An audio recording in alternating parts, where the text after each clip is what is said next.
Nope. Seeing none, we'll proceed first then to 1889 North Sea Road, in which Nope. the project is to provide for a screened-in 89 area on the rear of the building. If I can bring up the application here, let me see if I can get it.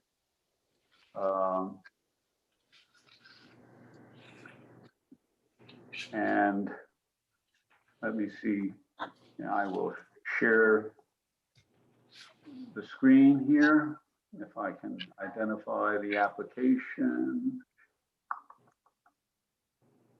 Here we are. Okay.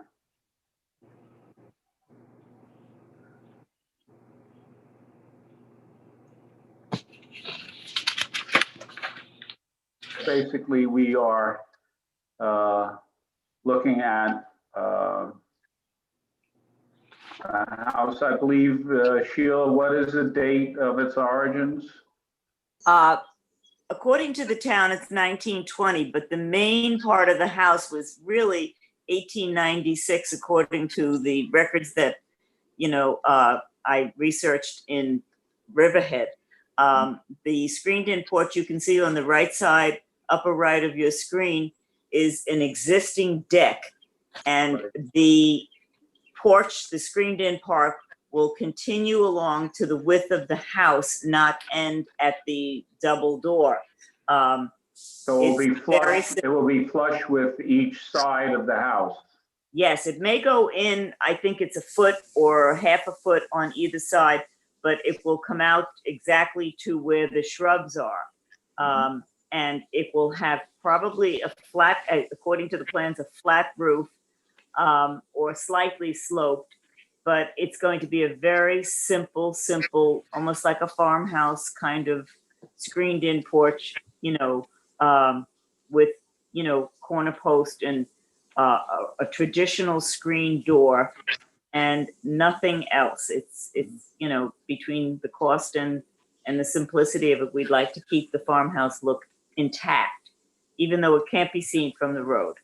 There's privet on the right side of the screened-in porch, and on the other side, it's blocked from like a row of hydrangea and whatnot. So it's not really too different than the deck part of it, other than the fact that it's going to have screen around it and it's going to extend to the width of the house. Mm-hmm. I looked at the plans, and I think if I added it up correctly, it's around 21 by 12, just a little. Yes, 12 by 21 is exactly right.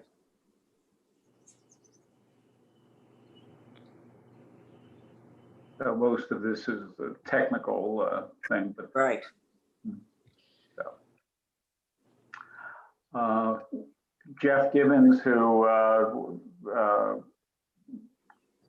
talked to me on the telephone today, indicated that he thought for the most part it would be completely invisible. That would not be a problem. Let me see if I can give an aerial view of the project here.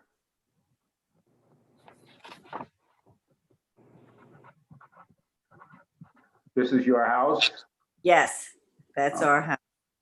So it would be on the lightest part of the end of that house. That would be the size of it. And you can see there's privet and very large group of trees that completely make it invisible from the front of the house. Right. Even on an angle, you cannot see this. You will not be able to see the screened-in porch. So any comments, colleagues? Nope, I have no objection. And I see no reason for any objection. I think it's completely compatible with the existing structure and not a problem at all. And if there's no other comment, I would say that we have a consensus not to report back to the building department, that we have no objection on the proposed application. So that's what we will do, and I will file the response within a day or two. Thank you very much to the entire Landmark Board, and thank you for all the work you guys do. Thanks again. All right, thank you. You're Sheila. welcome. Good to see you. Bye-bye. Take care. All right. Bye. Bye-bye. Okay.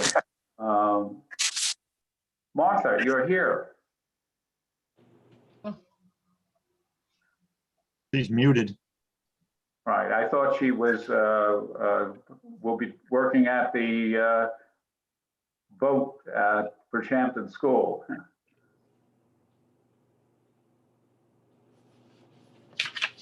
I was, but I'd missed last month, so I asked somebody to, so I left early. Someone replaced me. Well, glad to have you here. Anyway, that was. Thank you. Sorry I was late. Right. So we have 41 Eastway next. And perhaps let me see if I can bring up the application here. I, of course, worked on the history, but I made it short on Grosvenor Atterbury because there's a lot of that's readily available information. I need to work on getting the links to work in my PDF, but I'll get that going before I send it out again to everybody. And I added a couple interior pictures from the application, but beautiful house. Yes. The one page on the overview, because I knew that we would have more detailed information coming in. Okay, let's see if we can share a screen here. Is it 14 or 41? 41. It's 41. Okay. Yeah, David, I've reissued the agenda with Oh, some you did? corrections, including that address.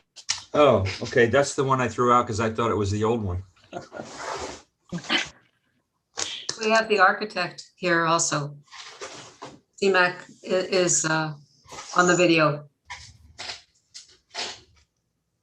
But these were pictures that I took because we kindly had a site visit and a quick one through the inside. And the textures on the house and the colors, of course, are gorgeous. Some of it got picked up in the photos, not all of it. But that front picture, you're looking with that steep gable and the half timber, and it's the name I read about was either Lamy or Lammy, the overburnt bricks with the infill. But actually the entrance to the house is right down there to the right behind those shrubs. You can't see that, but this is the front of the house.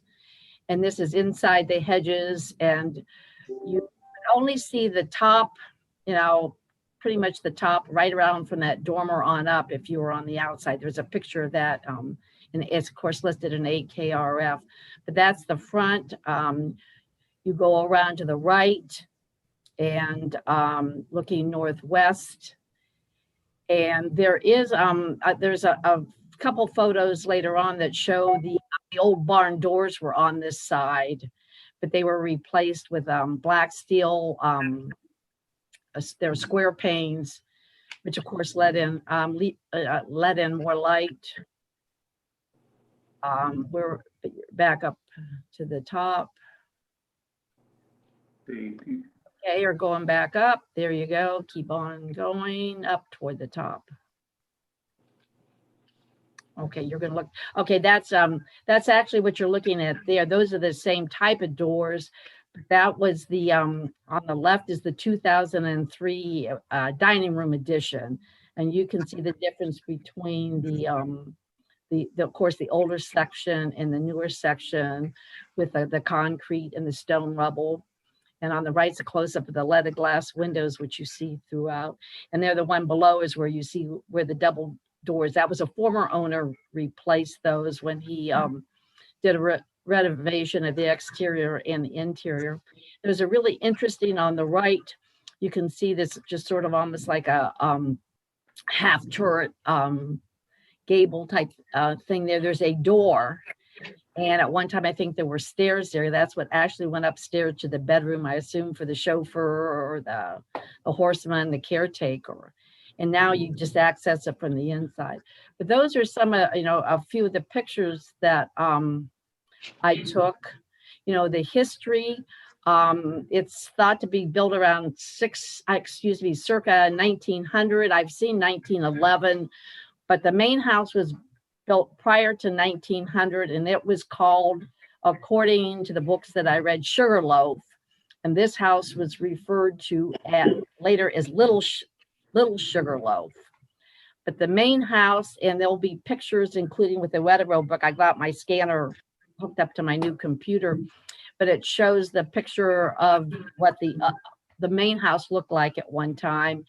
And this would have been the carriage house.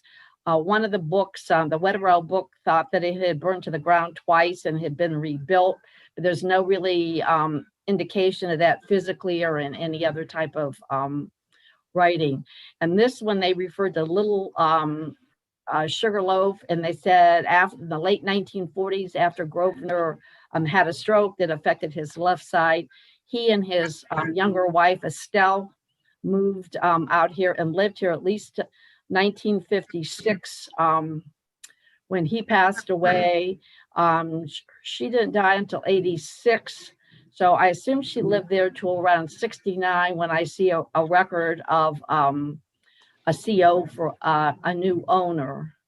So it was actually, from what I have read, inhabited also by the Grosvenor. So it's quite a significant, of course, it's an 8KRF, and it was also listed in the GAI Cultural Resources Survey earlier. It's mentioned in the Architecture of Grosvenor Atterbury book. So it's been pretty well documented. When it comes to the addition, and I think I'm going to pass that along. There we go. Isn't that beautiful? The textures and the colors are just gorgeous. And that Lammy brick, you can see it's a multicolored. It was burnt and misshapen, multicolored. And for what I understand, it's called swell belly brick now. And it used to be really cheap. One of the articles had, you could get, for $100, you could get thousands of them. And the price went up a little bit. Now they're going for $5 a brick, I understand. And that's what will be used in the new addition. The new addition will be large. It will almost double the size of the house, but not quite. But I think instead of even looking at the sheet that I gave you, because most of it was an excerpt, my one-page sheet was the overview of construction, that I will pass that along. And Mr. Semi? Yes, correct. We'll have you. If you go around, I think we'll have one more. It's actually on the other side. It'll be off to the right of this section. And so all these right there, that's getting a little bit closer to the section that we were going to see the. So would you like to, there you go. Would you like to explain to us? Sure. Good evening, board members. Thank you for allowing me to make this presentation. I would like to share my screen with you so that we could move on to this presentation. Do you see my screen? Not yet. No. Let me see, what can I do here for the Zoom meet? Share screen and okay, share. There we go, Al. Yep. Yes. There we go. Okay, very good. So Susan made a fine attempt at giving you some history. I'm not, of course, going to go back and dwell on the history as much I'll put it more as far as when it was constructed, yes, 1911. And as I walk you through what is being done, I'll just put everything in the context of history as far as what was and how we derive from that towards the new addition to this house. The Heimowitz purchased this house after a previous owner did a major renovation of the house and made some minor additions to it, which is primarily to the north and west of this property. And if you look at my pointer, this is the area where the addition was made by the previous property owner. And when they purchased it, basically, they've been living in it for the past 10 or so years. And of course, with the COVID, their family has moved in, they've been living here, and they actually very much love living out here, and they want to live here more permanently and year round. And to that extent, they're extending their house, which was originally designed as a small carriage house. They've always looked at this thing as a small, what we call a cottage, as far as summer cottage, but now it's more of a year-round residence for them.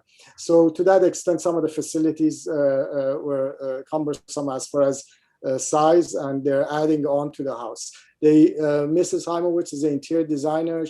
I mean, they love this house. They consider elements of it very precious, and to that extent, they wanted to continue in that footpath as far as respecting the old and make an addition that would be sympathetic to that.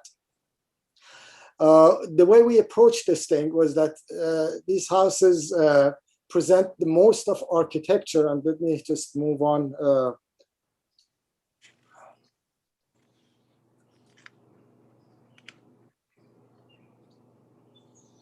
I'll move from the floor plans to the elevation. So what you see here on the right-hand side, this is the original house. It's primarily hedged out, and this is an elevation, so you see actually more of it even. In actuality and in perspective, you see less of the lower levels and just the gable ends. But the house is mostly appreciated, and the most architecture that occurs on this is at the gable ends, where you have the half timbering and the brickwork. And as Susan mentioned, this brickwork is a signature of Atterbury, where he uses what we call reject bricks, which were not quality bricks at the time, burnt or broken and overcooked, and hence they had this bubbly, what we call a swell belly brick right now. And at that time, you could get them for practically nothing. How times have changed, where now they're $5 a brick. Just the opposite, quite expensive. We have located batches of this brick up in Chicago at a brickyard, and we are importing that to our job site for construction. We are also contracting a Vermont timbering frame that a crew would come and work on the timbering, and then the masons using this brickwork for the addition. The base of the building, the gable ends, are all going to be matching, and also the roof, which are not shingles but shakes, which are thicker cedar shakes, are going to be replicated in the new addition, compatible with the old section of the house. So what we try to do is, if we were to make traditionally any kind of addition to this house, you'd use these gable ends and add to them. If we were to do that, we would lose the most precious historic parts of this house. So I'm going to go back a couple of slides, actually. Wait a second here, and show you a floor plan. So what you see on the right side is the old portion of the house. The gray here is the new addition on the ground floor, which is this area over here, which is their dining room. And we make a sort of a bridge from this section and extend our new addition off of that. This way, both of the gable ends, which are here, and actually on that section, on the east side and on the west side, will be preserved exactly as is. So there's minimal interaction or connection between the old and the new. And the only place that the old actually connects to the new is to the new addition that was added in the late 2000s. Let me continue on that. So here is a view of elevation from the street with the hedge. The next view, I've lowered the hedge so you can see the new addition on your left-hand side, carrying the same material, same asymmetries in composition. Gable ends are very much proportionally in line with the historic house. And this is actually the original historic portion of the house. The gable end facing east, the smaller gable to the right is what Susan referred to as the original entrance for the chauffeur or the cottage gatekeeper, if you want to name it. In this view, you will see no portion of the new addition, even though it all occurs on the west side of this structure. This is the west side, which is the new addition. In the left of the drawing, you'll see the context, the old structure, and to the right of it is the new addition right over here. That's the west facade, and this is the north facade. To the right-hand side is the new addition, and to the left-hand side is the original house. You can see that basically how the juxtaposition of these two are such that it's almost like two village houses sitting next to one another, respecting one another, not imposing themselves on each other, and basically all elements of both are exposed, and none of the new covers or hides the existing structure in any way. I'll carry on, and this is a 3D aerial view of it. Again, to the right, the existing, and to the left, the new. You wonder why there's an angle to the left section, the new addition. The pool was added by the previous owner on an odd angle. He was a landscape architect, and I think that he took this axial extension of the grounds and somehow placed the pool on that axis. So we've used that axis to basically end and center the gable of the house, the new addition, on the pool area, which you can see it better over here in the north side of the house. Here's another section. We have introducing a driveway. Originally there was talk about a ground level garage structure as an existing garage. We decided, because this is such a sloped side, to take advantage of that and minimize new intrusions on the side. So the garage is at the lower level, at the basement level, but using the same material as the base of the existing house, we create this driveway going to the lower level to the garage section. Here's the view again from the street, 3D. This is the driveway going down to the lower level. This is the north garden, if you want, excuse me, the south garden, which is the space between the old and the new. What you see in front of you over here is the old portion of the house, and to the left is the new section added onto. This is the west facade with the garage at the lower level.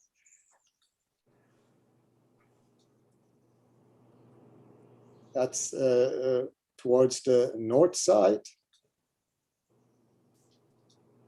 And that's the north facade. Again, you see the old and the new next to one another. And that pretty much, let me see if there's any other additional. Excuse me, did you mention that you might use different timber So instead of that? the only difference as far as, yes, thanks for bringing that up, Susan. The original portion of the house, the timbering, is natural organic barks of the tree, with the bark actually removed, but you'll see the curvilinear shape of the timbering on the original. On the new, we're basically squaring off the timbering to the more what you are more aware of as far as what timbering refers to. This way, there is some distinction between the old and the new. Also, as far as waterproofing and construction methods and so forth, there's more control over that in that sense. I'd be glad to answer any questions if anybody has one. And you answered that. Of course, I asked you why you didn't come off the rear, and then after, of course, you explained it, and I saw it, you know, with the exactly with the chimney you're seeing there, and that you wouldn't want to. That's you wouldn't want to do anything to diminish that. So Correct. the way you explained it made it came off the newer section. It may be a little bit more visible from the street if there were no hedges, but in the long run, it really contributes to the integrity of the older section, or doesn't diminish it at all. And Vicky was there also. Did you have any questions, Vicky? Vicky, thank you. Vicky went with me, and we both saw that last Thursday. Right, I think it's a very nice treatment. I think CMAC has done a nice job in doing a very complimentary addition. It was perplexing at first when we looked at the pool to try and understand the pool, but then when you see the topo, when you see the topography of the site, it's pretty clear why the previous architect who installed the pool chose that location. And I think it was a very actually very clever use of the land and the site to orient the addition, aligning it with that pool. I think it's a nice gesture. It's very graceful. Yeah. I think I'm impressed by the scope of the project. I think I'm impressed by the kind of integration of the new and the old elements for the structure. And I'm also impressed by the presentation materials. So I certainly would not have any qualms about seeing this done. Yeah. I'm also very impressed by the sensitivity of the proposed addition in a variety of respects relative to the original structure. And I also have no objection to what's proposed. I think it's very well done. As I, if there are any more comments, prepare the response, I would, in my report, I included that link to the incentives for landmarking, which is a purely optional thing. It's up to the owner. But even with the new addition, I feel that it would still be worthy of a town landmark if they would so want to apply. Do you have any feelings on that, Ed, or not? And we Well, would it have to is discuss it. originally the product of a noted architect, and it certainly has very striking stylistic characteristics to it that make it a standout. So I don't think that it loses anything there with the changes that are being made. Okay, well, it's hypothetical because it would be up to the owner. So I just wanted to make sure if I included that in my report that it would be discussable if they so chose to apply for that. Okay. Do we have any other comments to be provided? And Susan, you're going to take up the response? Right, of no objection, and it's you get a one sheet piece of paper, but then with a form type thing that you could take to the building department, but you'll also get a copy of the updated report. Hopefully I'll have that by either the end of this week or the first of next week ready for you. Okay, Now I fine. send it to the building department and then they will contact you and we'll go from there. Okay, can we release the share screen?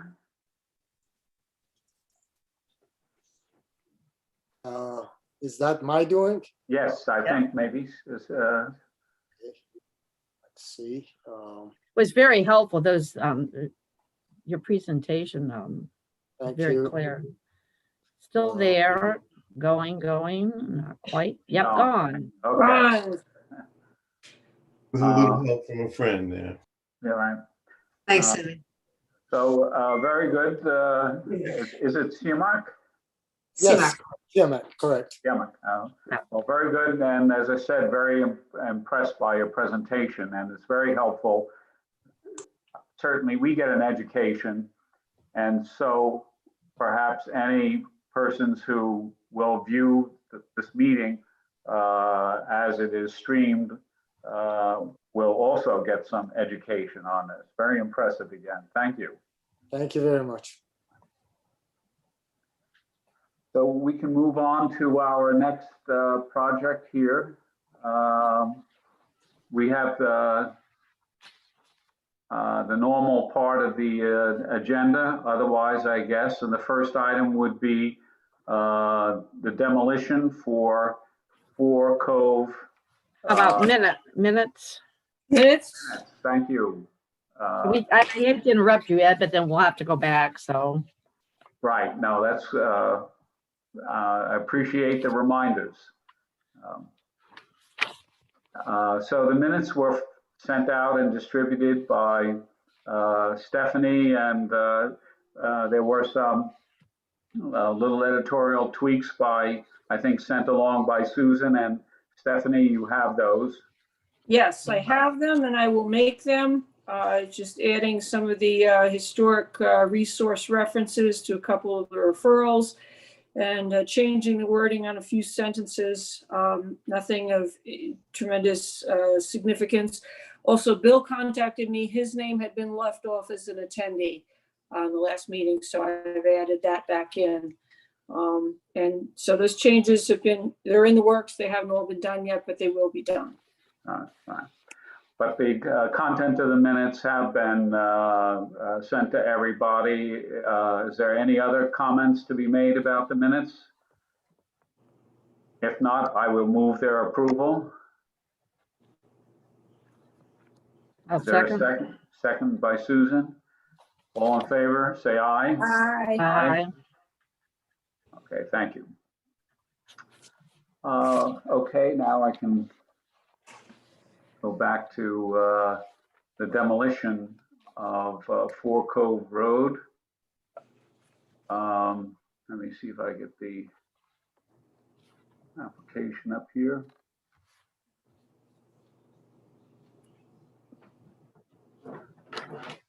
Okay.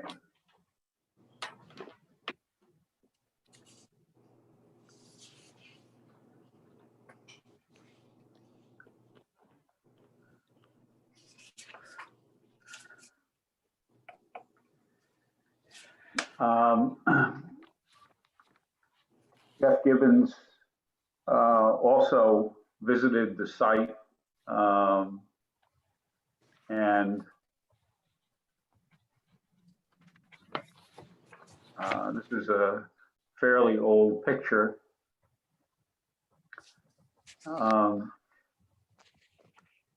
This is a corner lot that is there. Let me see if I get the.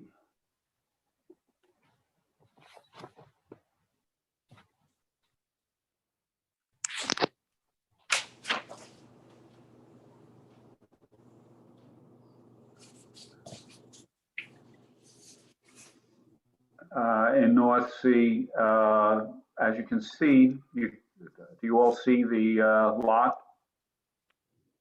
here? Yes. Yes. Yep. This was a subdivision in North Sea. I could not find this house on the 1938 imagery for Suffolk County, but most of these buildings would probably be too small and obscured by foliage elements, possibly in such an image. But as you can see, most of these parcels are for fairly small houses. It happens that this one on the corner is double size for the neighborhood, as is this one here. And the application indicates that the structure of the house is, was built as a summer seasonal type house, and not with a great deal of structural strength, I guess, to add second floors or anything of the like. So the owners are interested in tearing it down and replacing it with a much larger house here. Jeff indicated that a lot of this property is obscured by a lot of foliage here, so you don't see the building that much. There is a garage. The garage and the house both have tongue and groove plank siding on it, which he had some appreciation for. He didn't have any strong opinions in terms of his observation of the property. I cannot find myself anything of historic significance associated with a person or an owner, although I didn't do any real title search. Just to screen out a little bit, you can get an idea where it is in terms of the location. This is Noyak Road, and In the Fish Cove area? Yeah. is that Fish Cove? I guess, yes, yeah. So I have no opinion one way or the other. I don't see a reason to object in terms of any merit to it. Let me see if I can get the. It seems like it would make a nice pool house, but I'm assuming if that's what they wanted to do with it, they would have suggested that themselves. I like the little loft up there and of course the wood siding on the inside. But it wouldn't be conducive to year-round living.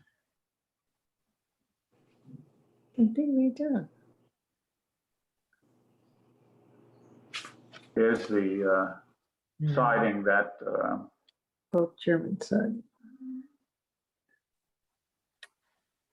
Jeff was appreciative of.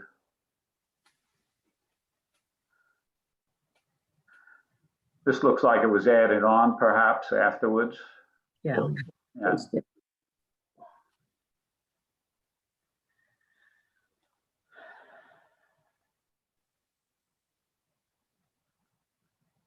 The insides of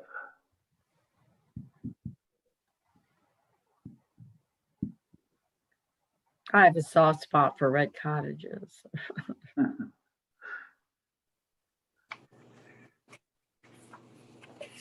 Not that that makes it historic. doesn't look like the loft. well, it's a loft inside, but doesn't look like it's really insulated. No, Probably not. it's like a classic summer cottage. Yeah. Yeah. And this is the garage, which also will disappear.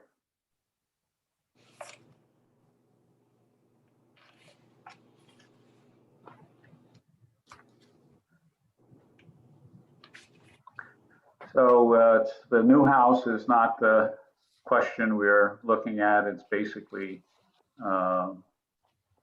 whether or not we find. I don't think there was anything in that street that I know of that was in AKRF Yeah. that general area. Yeah. So. So is there any comments about it? I would suggest that we don't have a reason of historical merit to object to what the owners are proposing.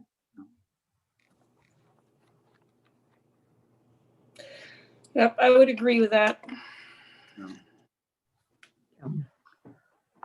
Okay, so I will, without other comments to the contrary, I will respond on this to the building department that we have no objection then. So, okay.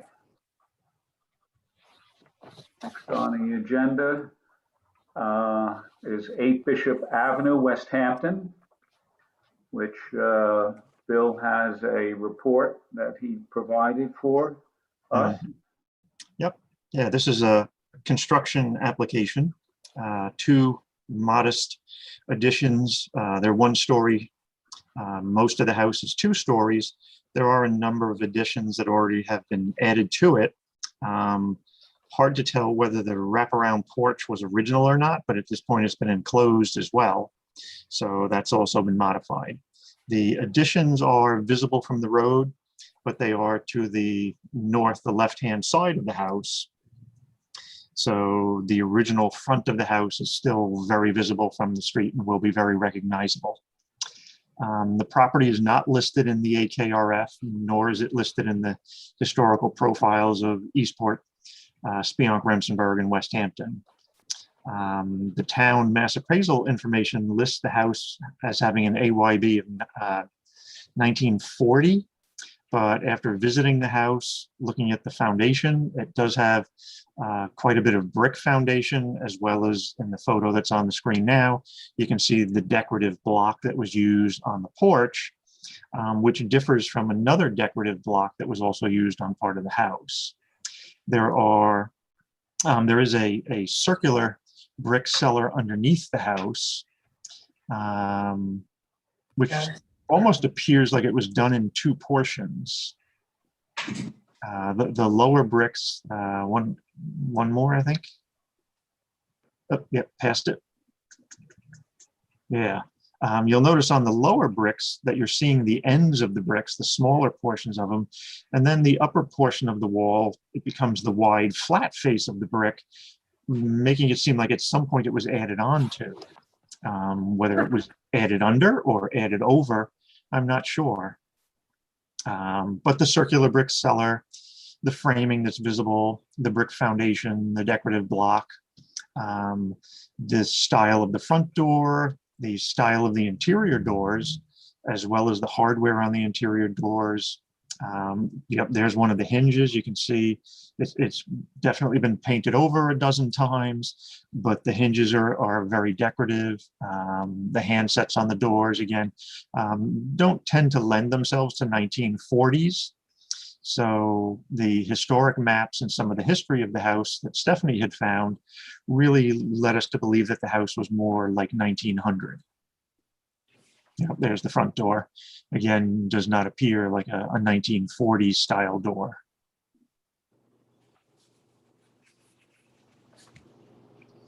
So there is some history of the Bishop family here.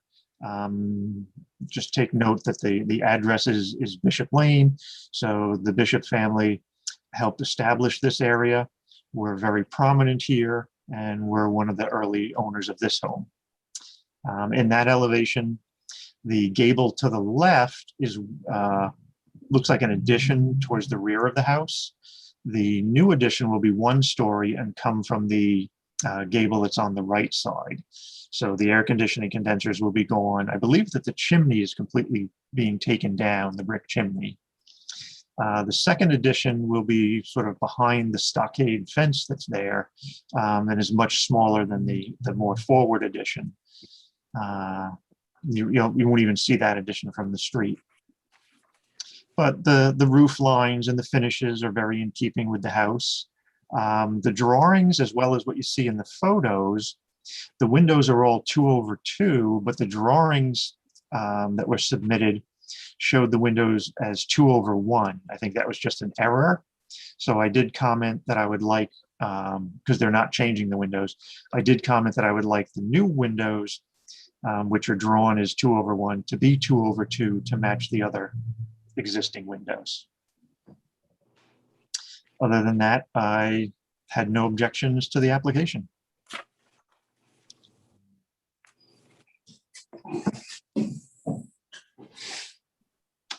Looks like 1950s patio stone. Yes, yep.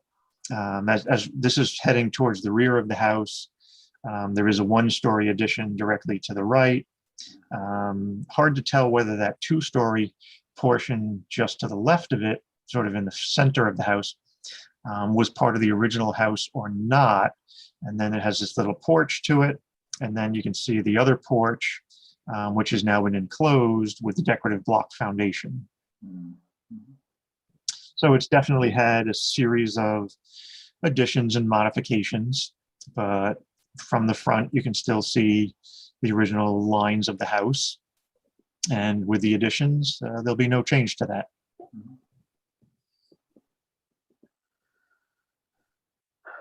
No comments? So there's nothing to be concerned about here, and by consensus, Mhm. can respond with no objection to it.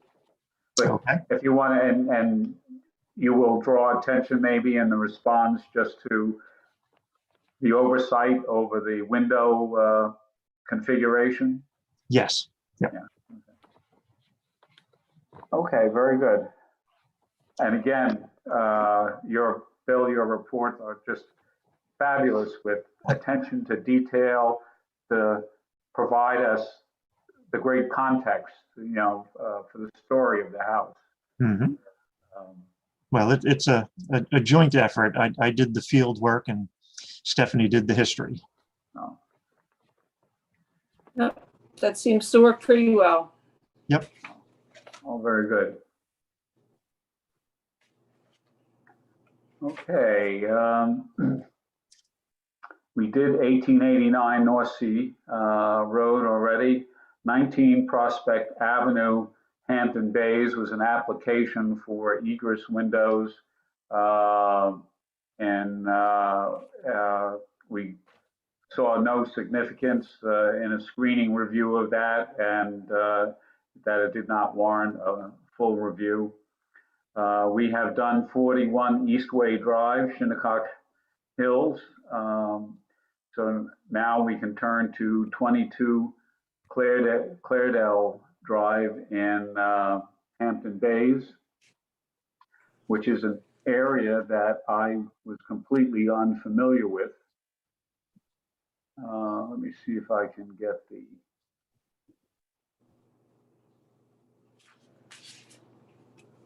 Okay. Let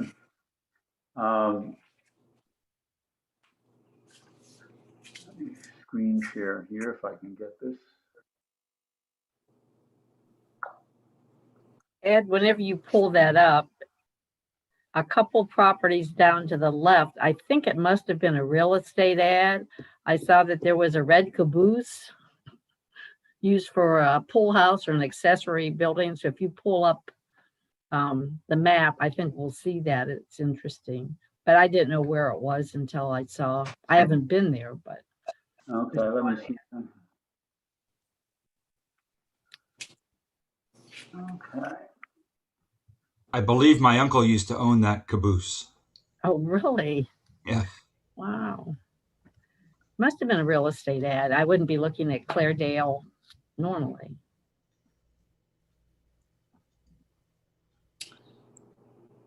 So this is a kind of a remote area of Hampton Bays. Not really in Hampton Bays at all, as we know it. But this is the shoreline, and over to the right would be the canal off screen. So right here on the lower right. And so going along the shoreline, we are looking at the location here. I don't know if this little inlet has a name or not.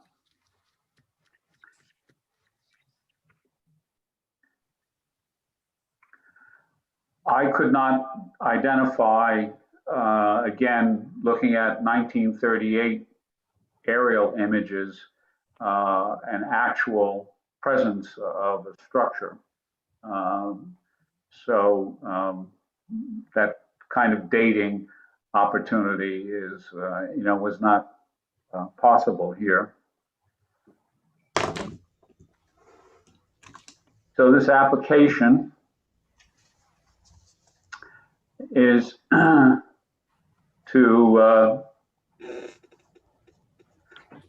redo what is a garage structure essentially.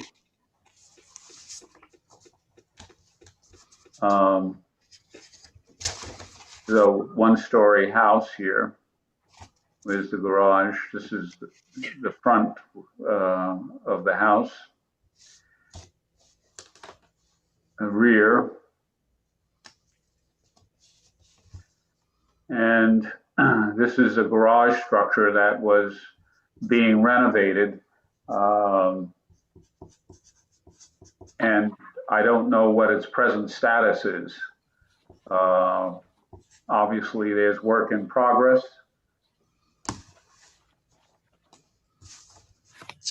Partly it involved the installation of windows and the door. But I found nothing myself of any significance to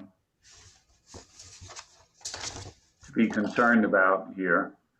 The rest are basically interior pictures of the house.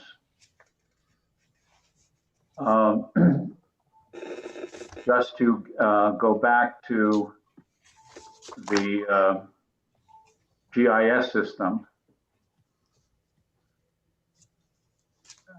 let me get oblique images and tap here.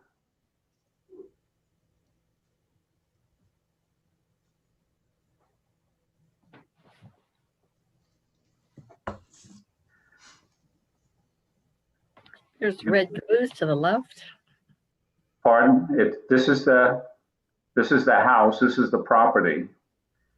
This is the garage that is being altered, kind of hidden behind foliage here as well.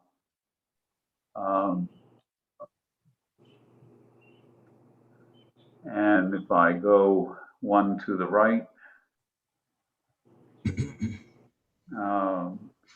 so basically this is the property and this is the building under renovation.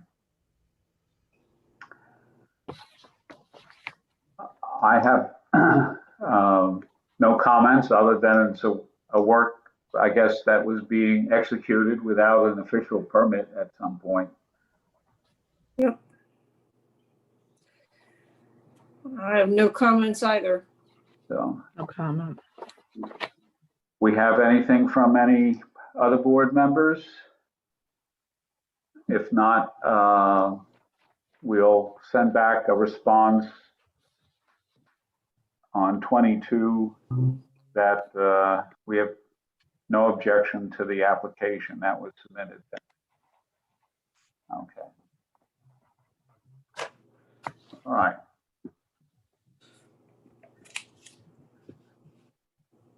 Next item, 45 Mill Road, Sag Harbor. It's actually Legalized- Noyak, I think. Yeah, actually, it should be Noyak. I guess it's the Sag Harbor zip, but Noyak as a more appropriate designation there. Let me see.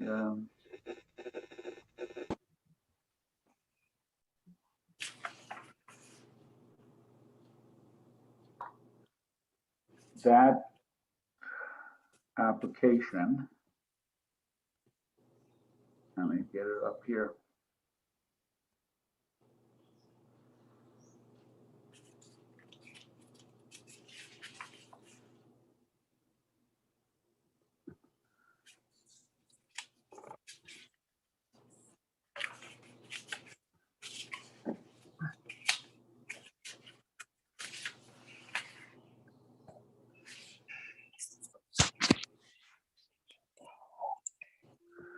Okay, let's put this down.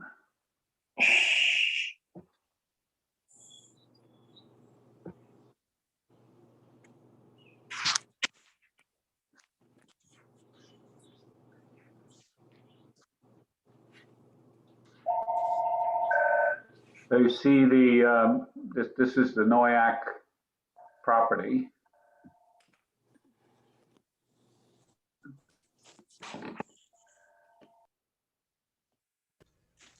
This is one shot of the sunroom that is the subject of the application. This is a better shot of it. I looked at imagery and I saw that this sunroom is present in the 2001 aerial imagery. So it might have been built 1990s or 2000. So it's been there a long time. It's not something that is visible from the street. If you take the street view back here. So I have myself no concerns about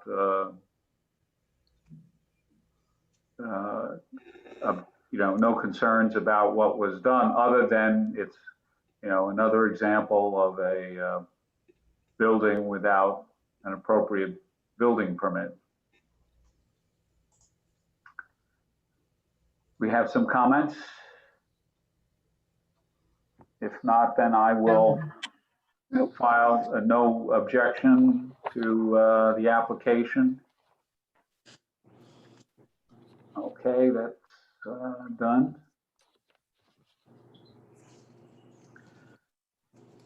The next item on the agenda is 12 Ram Pasture Road, Hampton Bays.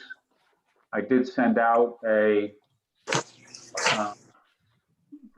kind of a summary report. Let's see if I can get that up here.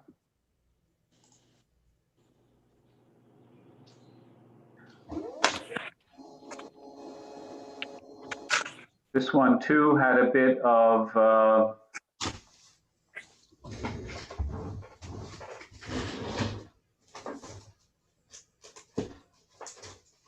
ambiguity to it because of the numbering that was involved.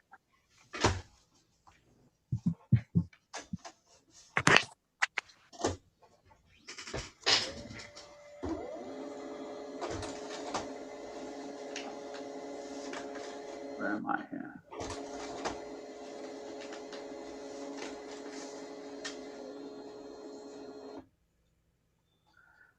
Okay, do you see the report that I provided for 12 and 14 Ram Pasture? Yes. Yes. Okay, all right. Got so many windows operating that sometimes I get lost in the windows. So I'll try to blow this up a little bit. The property involved has two dwellings on it, 14 Ram Pasture, which is a sprawling one-story house, and 12 Ram Pasture. 14 is a mailbox drop, not a parcel address according to the Southampton town tax map there. And it's on this little curve here, this little crook in the Ram Pasture Road. And if I go up here, we see that A. Bellows is listed in the 1902 Hyde map without structures present. And on the 1916 map, A. Bellows is also present as well on that map. Alonzo. And as I indicated in the information I sent along, Austin Alonzo Bellows, he was a fishing boat captain and fairly well known, it seems, in the Good Ground or Hampton Bays community. He had two daughters. One daughter became a doctor, notable eventually in the locality. I forget her name was Louise, perhaps. And another daughter, Marion, And Marion Bellows married Paul Rafford from the North Fork. And they wound up eventually in New Jersey, but becoming summer residents on the property over a period of time. Paul and Marion had a daughter, Janice, and Janice Rafford Abbey married Lewis Abbey, who was a trucker and I believe died of a heart attack or something in Maryland at one point along the way. So the family house, the family connection to the property ended in 2000. After 2000, there were multiple owners. And since 2014, there have been rental permits on the house. So the proposed construction is to do some renovations. If you look at the house, it looks like this was not the original configuration of the house, but that there were additions made over a number of years. And it doesn't seem to me to possess any integrity of the original construction. You can see also different window styles, replacement windows. Windows up toward the front are 6, I think they're 6/6. There's got a little bit blurry. Yeah, I'm sorry. To keep you sent me. This is Susan's photo, and Susan's photo was megabytes. And to stick it in the report, I compressed it a little bit, so when you blow it up, it loses its characteristics. That's just what came off my camera. So right, that I just happened to be. I had an errand run in Hampton Bay, so I went past it, and you can see it's deteriorated. I mean, right there where the two sections volumes join, it's deteriorated. Different places around the foundation. I had a question, and it's just there you go. That's a little bit better. These are Susan's photos here. So I was wondering. I mean, the application said they were going to replace the siding, but they didn't exactly say.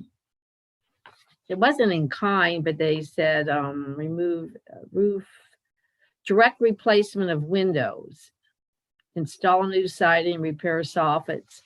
I don't know if it's possible to recommend that they continue with some type of shingles or divided light windows, or rather than possibly vinyl siding and 1/1, or if it's worth it. So I'll leave that to you. Yeah, that was my only suggestion. my operating assumption is that this is going to operate as an investment property for rental. But I'm not sure about that. But just given its history, I thought that that's probably what is on the agenda. But stylistically, you're suggesting divided light windows because that fits the period style of Well, in the front portion in particular. Yeah. Okay. Are the windows that are in there now apparently original, or are they replacements? It's kind of hard to tell. It is hard to tell. I looked from the road, but I assumed they were original because you can see the ones that were definitely replacements weren't divided light. They're 1/1. Right. Yeah. Windows. Yeah, I see 2/2s that might be original. I see 1/1s that clearly aren't. But then there's also 6/6s, but they have a particularly wide frame that sometimes you see with a vinyl. So I don't know. You could be right. It wasn't a sunny day, and I didn't go onto the property, so you could be right on that. Well, let me just see. I just see the one to the right that's finished, and I thought if the one to the left gets the same finishes, whatever, and Yeah, it's whatever gonna, won't be there anymore. right, it's gonna lose whatever Yeah. remaining historic integrity it has other than the form of the building. Yeah, I think, basically this looks like the original portion of the house.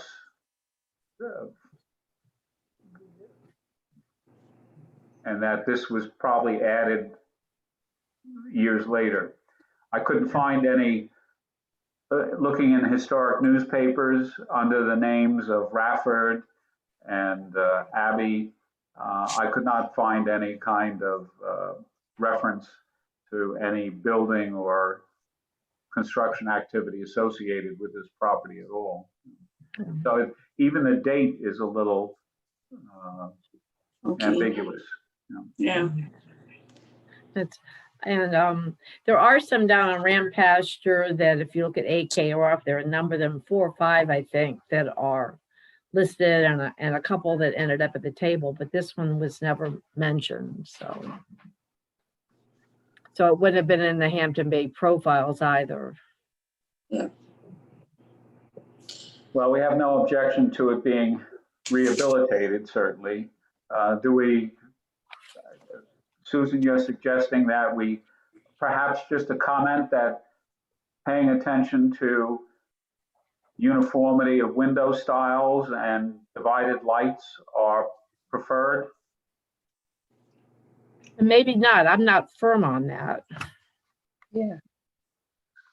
Well, you stuck your I just foot got out. lost. Huh, well, it would seem that, the apparently more original portion of the house has 6/6 now for the most part. And certainly the 1/1 is not period appropriate. So I would be in favor of recommending, divided light windows and a 6/6 pattern. These windows look smaller in size than the windows here. Even the fact that they have more trim elements around them. Yeah, They are not as large as the windows in this portion of the structure.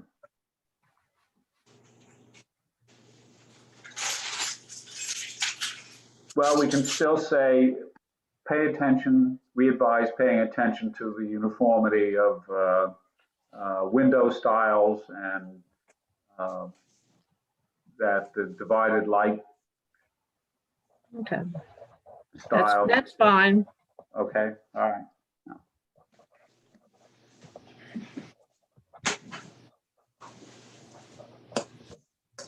Okay, we can go on from there to 162 Hildreth Lane. This application is for a house that we have been to before.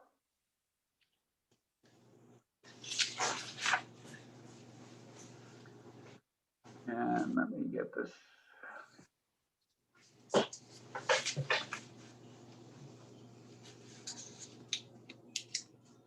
Two or 3 years ago, this house, we had an application for a repair for a water leak in the house that created some damage. And it was a quick thing, and we did approve without having done a report.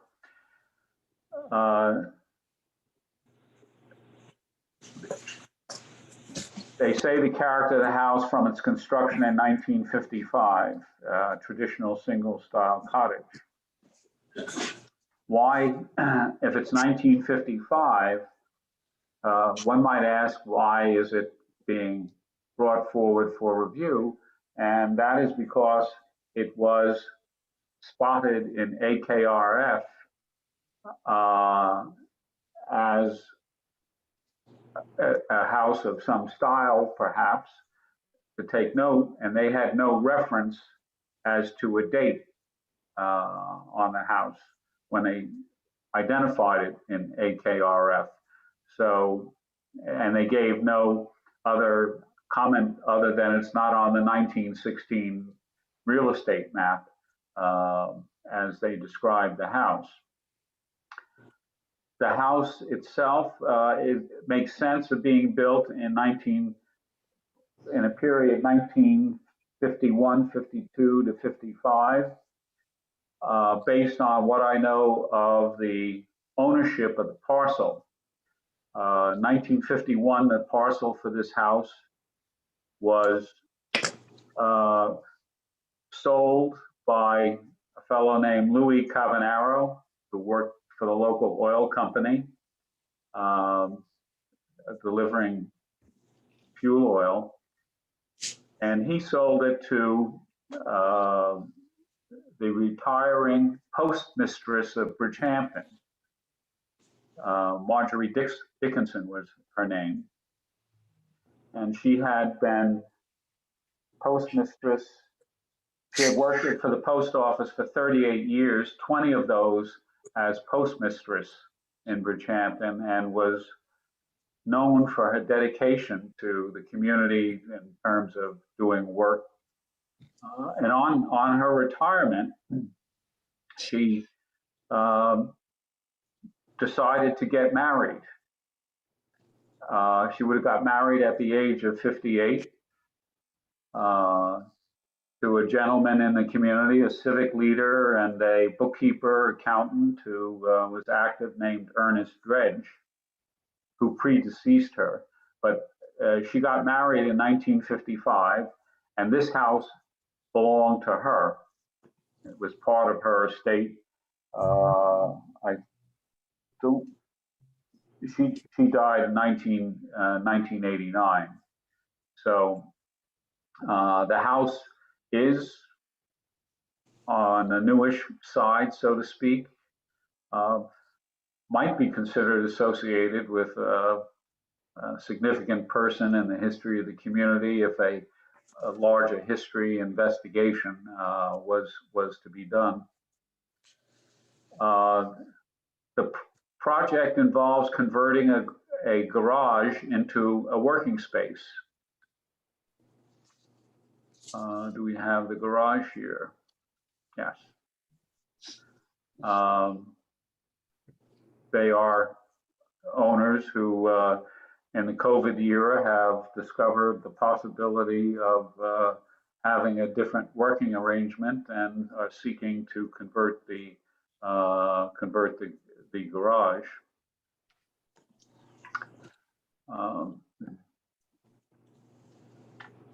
To put it as an office, and then to put in a connection.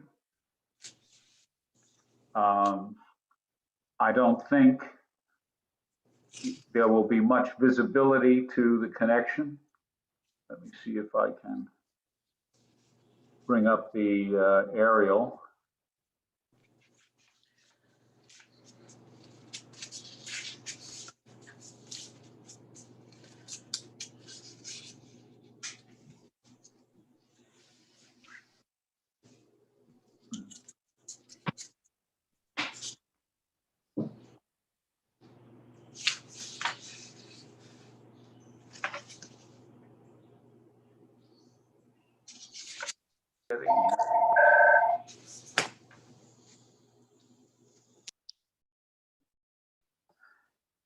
Here is 162 that we're talking about. This is the garage that would be converted, and the connector would be linking behind the house. Myself, I have no objection or concern. Obviously, they're going to lose a place for their car or to be parked if they do use the garage at all, which is an known question at the moment. Any thoughts, colleagues?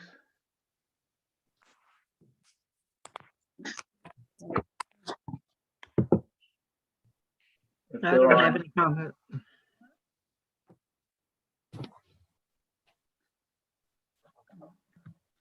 So if there are none, I would respond with no objection on this project.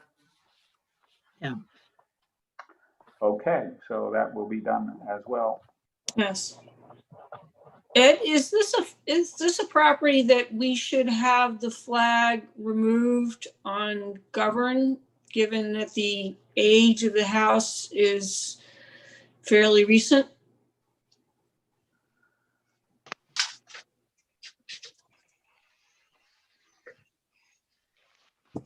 Let's leave that question open for the moment.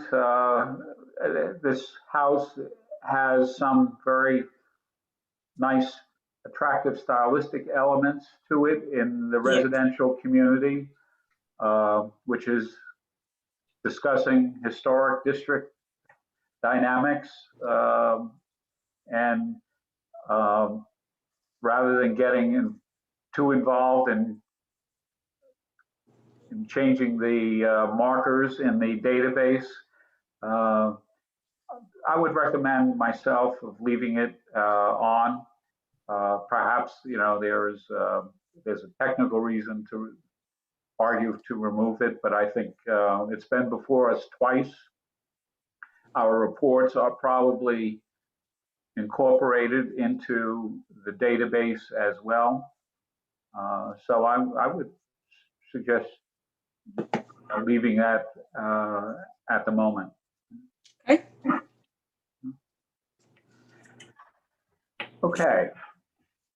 Let's stop share here and take a peek at our other items here.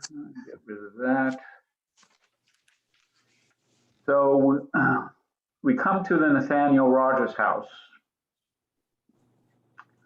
on the agenda. I'm looking for a project leader on the certificate of appropriateness for the Rogers house. The building is, they've finished the fence around the house. The building inside is finished and is being occupied by the Bridgehampton Historical Society Museum. I have a connection to the Bridgehampton Historical Society Museum, so I would like to absent myself from the process of initiating and managing the process for a certificate of appropriateness application, which in theory would come from the town of Southampton as the owner and contractor for the renovations for the project that took place. Is there someone who would like to raise their hand and take on the project of initiating with the town of Southampton, Lisa Combrink, the process of applying for and managing the certificate of appropriateness process? I don't see any hands. Well, I saw Vicky's hand. And Vicky, Yeah, you're willing to take on the prospect? I've never done it before, but I can, I'm willing to try. Well, everything is a learning curve, you know, and it's likely to be, I think, very, very interesting. And, you know, in theory, you know, for me, it's a learning curve about staying away from a project in which I have a peripheral connection by virtue of being a member of the museum steward that has an agreement with the town on occupying the property. So I'm learning something too. So in any case, the process, there's enough background experience with Stephanie and Bill and Susan with, I think, other certificate of appropriateness applications that they can provide, kind of their background experience if you need some guidance on it. Yes. No problem. All right, thank you. Okay, so Stephanie is your second in command. My leader there. Okay, fantastic. Okay, very good. Very Thank you, good. Stephanie. And that No way, problem. maybe one day we can get it off the agenda. Yeah. Okay. We do have a certificate of appropriateness application from Madhu, Sagaponack. I hope perhaps all of you had a chance to see it. And let me try to bring that up.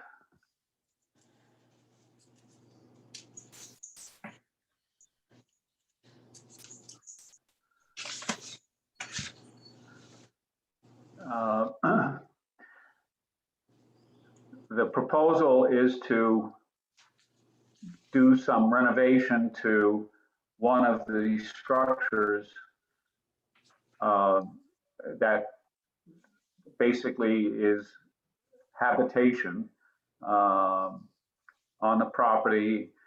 It was built originally as a barn, and the Robert Dash, the creator of the Madhu Gardens and Environment, converted one of the barns, moved the barn, converted the barn, added to the barn to make a one-story residence here.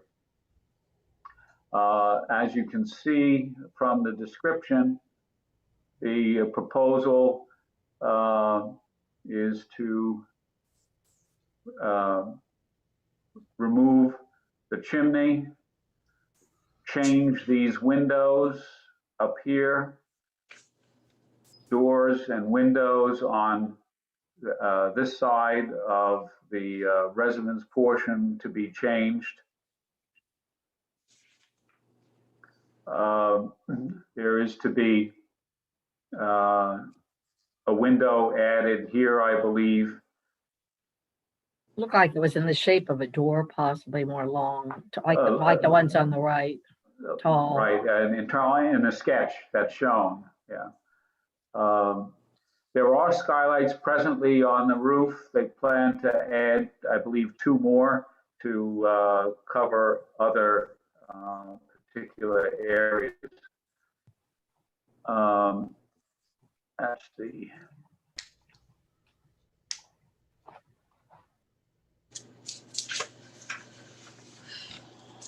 these are the architect's renderings here. Yeah, here were those 4 windows. They ought to be replaced by 2 larger windows, the chimney to be removed.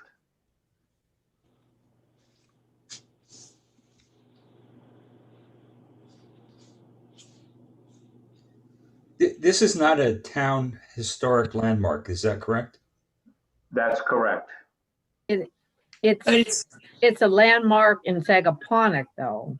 Is it Yeah, in the village. landmarked or is It's it? on the National Register. It's in their No, historic it's- district, I believe. Okay, It's contributing to the historic district of Sagaponack. okay, but it is not landmarked by Sagaponack Village. Right, they do not have a landmark, specific landmark provision in their code. Okay. So we purchased a historic preservation easement on it.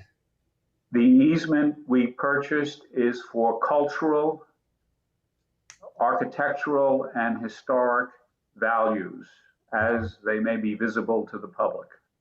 Which this whole site is visible to the public because it's open to the public. Yes, that's correct, right. I don't know how other people feel, and I don't really have a voice on this board, but I'm a little disturbed by the extent of the changes that they want to make. I mean, if these were such historic buildings based on Robert Dash having lived there and worked there, why would we want to change anything about the appearance of these buildings? The historic buildings are the original barns that were there. This barn, I believe, this was the original barn structure, modified over a period of time. It's really the frame of the barn, 1850 or so. Did It's we buy another an easement barn. on this building? Pardon? Did we purchase an easement on this building? It's on the site. It's with the purchase controls the whole site. Not, it identifies the buildings. Okay. I'll give you the, let me see if I can get you the easement here.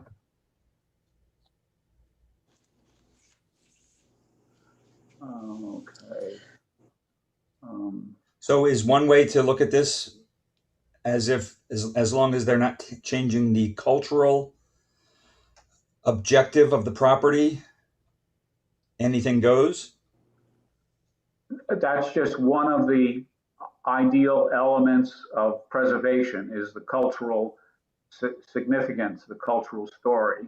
But there's also the fact that these buildings were associated with the Rogers and Pearson families who previously owned the property.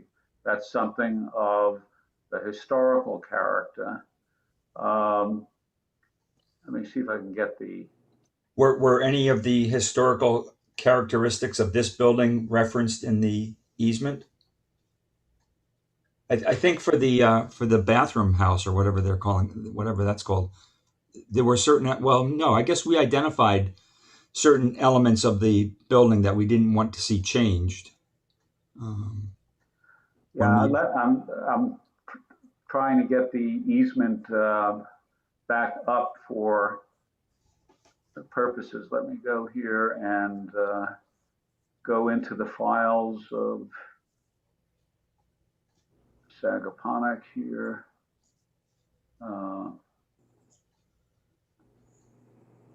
Review COA.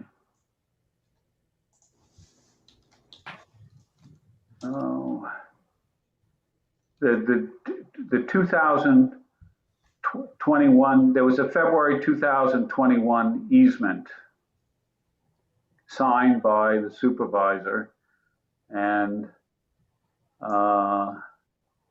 February of 2021? February of 2021. What? We didn't have an easement before then?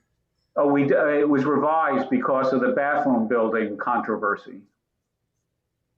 Right. It removed the bathroom element from the list of historic buildings on the property. So is that what we want to do here? Why don't we just eliminate all the buildings from the easement?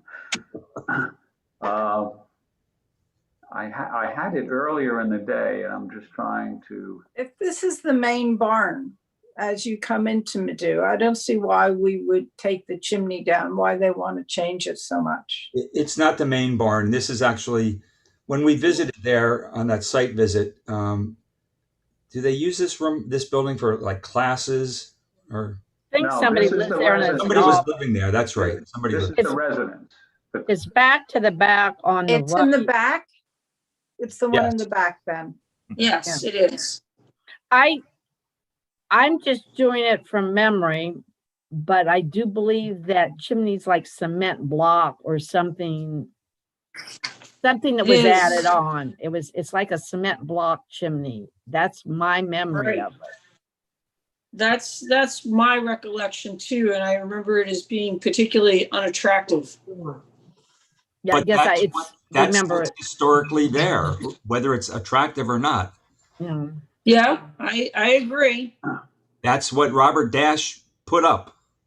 Exactly. But I guess my question was with the skylights, and I guess you're saying that there were already two there, but when I hear skylights, that I have a concern, even if it's on a barn, if there's a different way to treat that to get the more light in. These are the skylights that are presently there. This is the residence, the greenhouse that's there. The barn this is the oldest barn, I believe, that dates back, according to the history that was written, prior to 1800. That's not And the then- one we're talking about. Okay, No, That's not the No. one we're talking about, No. right? And it's the so- one down in the left corner, clear down on the left. It's not that small one. It's the one way down at the bottom. Right. That's Here, Right, and down at the then bottom. down at the bottom on the left, Right, right here. right there. yeah. yes. And this was added to the barn afterward, so. And this is the famous bathroom cottage. The loo. The The loo. loo. Yeah, that's what I'm sure, yes, that's what it is, the loo. So let me get, this is the amended easement.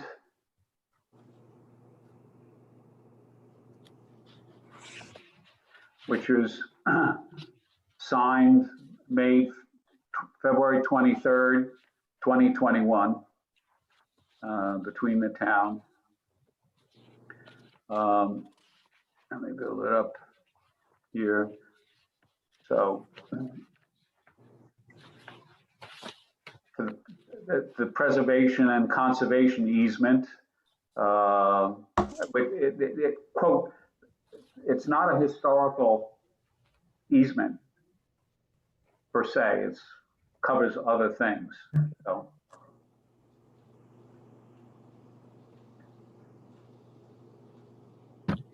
So Where does it say building? Go back up. It said building exteriors. right. Well, that just describes the elements of what can be considered the exterior, which Okay. are obvious things, basically. Right. Okay. I see it.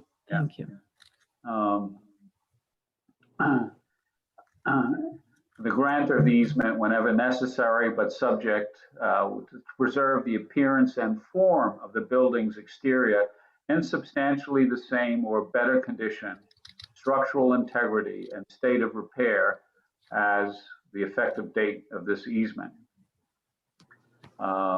Grantor's obligation to maintain the property's gardens, landscaping in a manner consistent with the goals described by Robert Dash, subject to casualty damage provisions. The buildings shall not be demolished, removed, or razed. Okay. Bathroom and cottage building may be replaced. I saw the summer residence up there. I haven't seen the. Right. Grantor shall not erect other new buildings. Grantor shall not improve, alter, reconstruct, expand, or change the appearance of the building's exteriors. This includes changes to height, materials, and/or fenestration. However, no.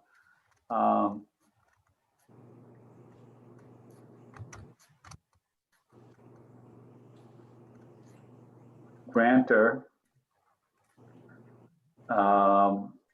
has someplace here.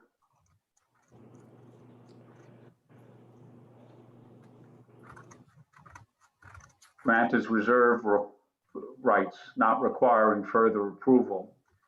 Grantor has the right to engage in those acts that are permitted. Let's see, the right to maintain and repair shall mean the use by grantor of in-kind materials and colors applied with workmanship comparable to that which was used in the construction, for the purpose of retaining in good condition the appearance and construction of the building's exteriors, the right to maintain and repair the building's exteriors and to replace fenestration shall not include the right to make changes in appearance, materials, color, and workmanship from that existing prior to the maintenance and repair, without the prior written approval of grantee in accordance with provisions of 3.1 and 3.2. Those provisions are Landmarks Board judgment under this agreement. If you go back to 3.1, 3.2, review of grantors' request for approval. Grantee reserves the right to consult, approve, let's see. If we deny, we have to have denial in writing, etc., among other things. So basically the question of appearance and approval is in our hands as to, what's to go forward. So this is not really a COA as it is with a landmarked building. I guess we called it a certificate of appropriateness, but appropriate to the terms of the easement, not to the terms of a historic designation. Is that a good way to put it? Right. Yeah. Right. Yes. For example, among other things, anything that changes the story of the artist's life in the setting that's there, is something we would be responsible for making a judgment on. Painting of the buildings because he painted them a certain way.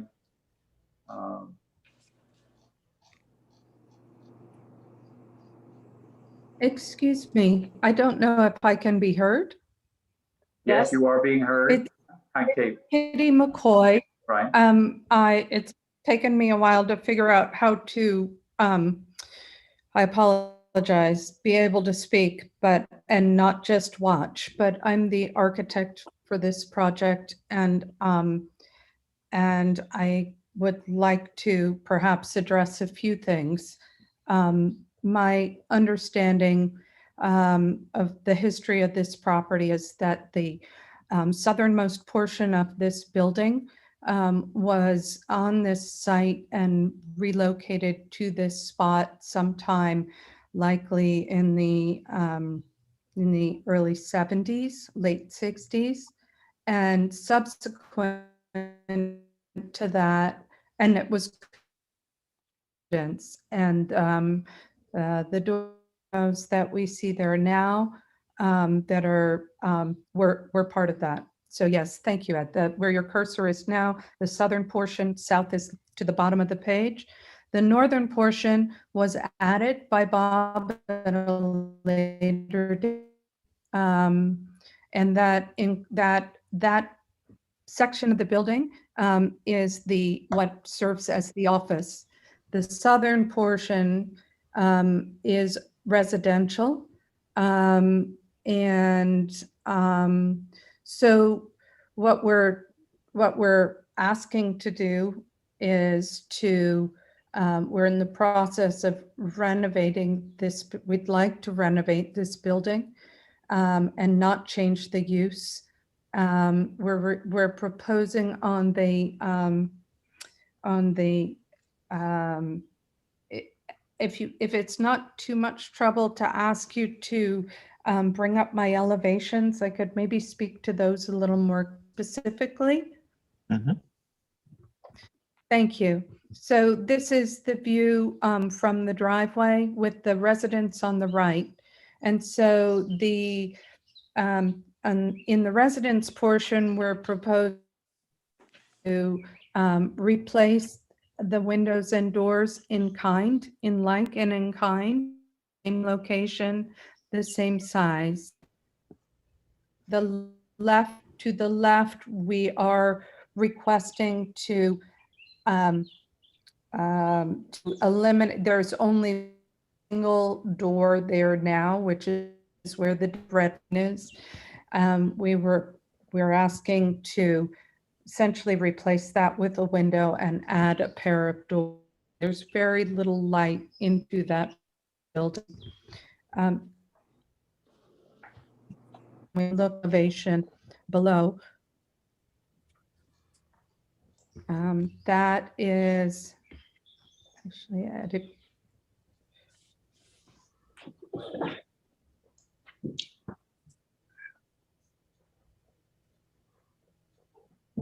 Thank you, Mr. Wisnowski. This is the reverse side of the building. The door and window configuration exists as is, and we're proposing to replace those in like and in kind. There is a sort of door to the right to leave. It's currently painted chartreuse green. We were hoping to add a window to the left of that grouping to allow a little more light into that space. Other changes on the basement were a request to add skylights into the office area. And then if we continue to the next page,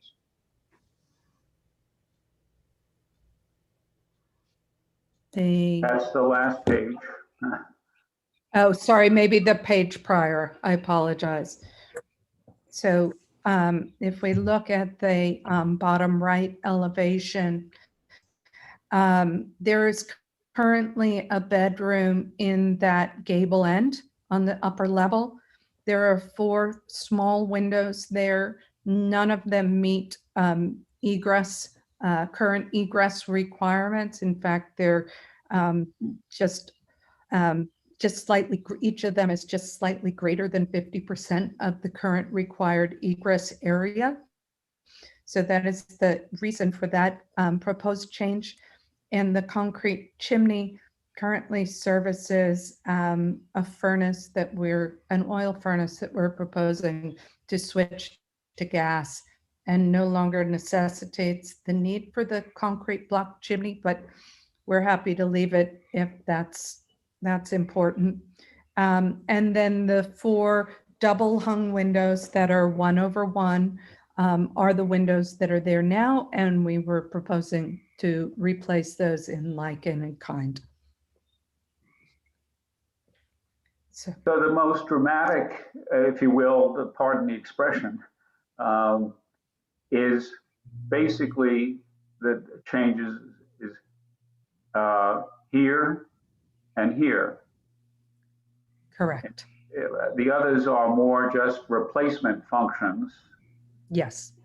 And then roof skylights added over the existing skylights.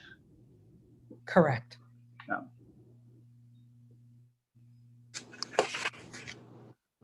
Okay, comments, colleagues? I guess I have a question about the replacing in like and kind. Why do these windows and doors need to be replaced? It's not clear at all. They date from the 70s, and they were not terribly high quality units to begin with, nor have they been very well maintained even prior to the easement. And we're trying to tighten up a building to the weather for the future.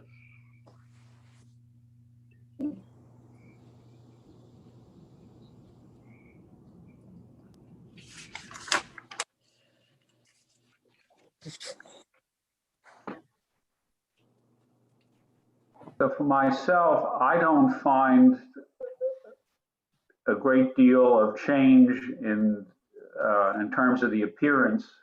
The fenestration certainly is being altered, some for code reasons. And the other changes seem to be addressing some functional elements for use of the buildings as both residence and office facility.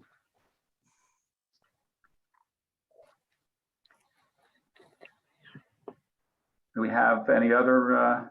And for Martha? me, I don't think I don't think the mood of the building's been changed, but whether the chimney is nice or not nice is not relevant. I think historically it was put up there and it's in keeping with what the gentleman did, Mr. Nash did. And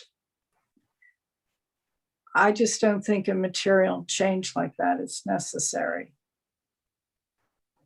But I'm not sure if I'm making a right argument, because then you wouldn't change anything. But I feel Ms. McCoy took us through the changes. They didn't creatively, I didn't feel it changed the building. That was our intent. Yes, my concern, the one is just the addition of 2 more skylights on the side where the public, I realize there are already several there, but a couple more, and there's 6 on that side, but that's actually the side the public sees versus on the other side, I think, which faces the parking lot. That roof is so shallow, it's very difficult it's very difficult to see the existing skylights, but Is it okay? and the same would apply to the proposed ones, but Okay, that's the point. I see that now. I, of course, haven't been there for a couple years, so. Yeah, that was my memory too of a visit to Madhu, is that you really can't see the roof so clearly in that setting. That's, I understand that now that you've mentioned that. I see that, but I didn't get that until you told me. Thank you. The driveway side is much more obvious. It presents itself as you walk around. You can actually get quite close to the building on the driveway side, on the entry side, the primary entry side. On this side, this little patio that you see on number 2 is sort of landscaped in. It's meant to be a little bit of a private area for whoever's living in the house, so that as visitors experience the garden, they're further away from the building than that number 2 portrays. I have a question about the 2 proposed skylights. There are 4 there now that are square, and they look like they probably fit between the roof rafters, and they're evenly spaced. The 2 that are proposed, one appears to be square and the others appears to be rectangular. Is that going to necessitate any changes in the framing of the roof in that area? The larger skylight over the workroom would require that framing change, but we could certainly, I think we'd be more than willing to narrow that to work within a bay between 2 rafters, so that there's no framing changes required. We just have to head it off to frame out for the skylight. Yeah, Makes sense. I think that's important. I think that would help with preserving Yeah. the integrity of the Mhm. structure. And the chimney. Mhm. Does the chimney pose any problems in terms of water intrusion into the building where it meets the side of the building? Not that I know of. Not Okay. that I'm aware of. Not that, I mean, just as a reference, when we came before this board some years ago for our first application, which was to renovate the studio and the summer house, there was a similar chimney, and we proposed to remove it because it would no longer be of any function, and the board said they saw no problem with that. So we I know it's a different board today than then, so we thought that might be the case today. But I think if it's your preference that we leave it, I don't think we have any functional, practical issue with it. Okay. There's no record of any kind of maintenance issue with the chimney exterior? Not that I know of. I think that entire chimney is sort of is outside of the building. So, other than the one place where it penetrates, that comes through the wall of the building, I don't see that. I don't know of any issues. Alejandro has put a note in the chat room. And he is saying, as far as the leaks and whatnot in the chimney, not that I am aware of either. No. Okay. I just think changing the framing would be important not to do, changing chimneys. Everything else seemed quite sympathetic to it. What is the nature of the existing windows? Are they, aluminum framed, wood frames? They're wood frame. They're not clad. They are as depicted in these drawings. They're large 1/1s, Right. oversized double hungs. They're no muttons. So when you say in like and in kind, they will be wood again, Yes. not clad, Correct. They would be 1/1. as we did with the summer with the studio and the summer house. We replaced all those units there with Marvin wood units, yes, that's what we did, and we do the same here. And replace the shingle siding and the shingle roof. There is an asphalt roof over the office portion of this building that we're proposing to leave. It's in good condition.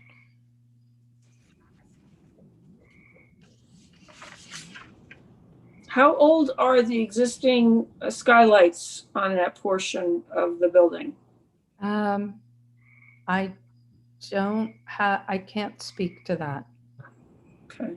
I don't It's know. not, if you're just as a suggestion, Mhm. if you are going to be cutting into that roof and adding new skylights, just having gone through a skylight experience on my old home, I had 25-year-old skylights that were good quality when they were purchased, but the flashing and caulking, et cetera, does eventually wear out. And I just replaced all of mine because they were nearing the end of their useful life expectancy. Okay. Thank So- you.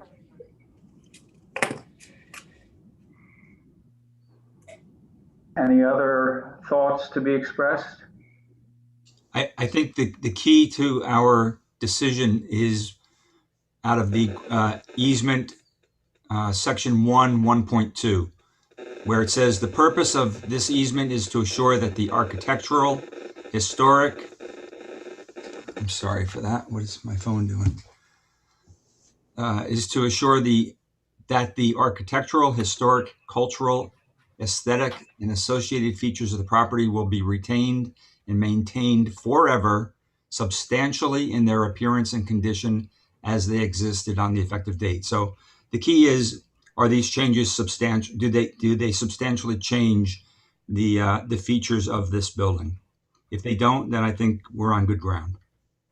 Or if you find that they're not substantial.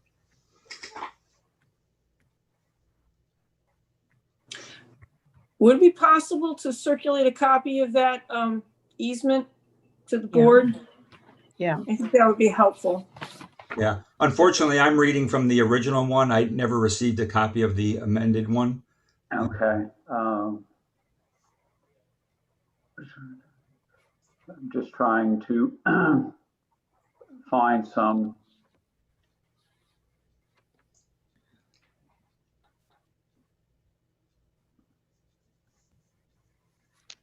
reference here for some language that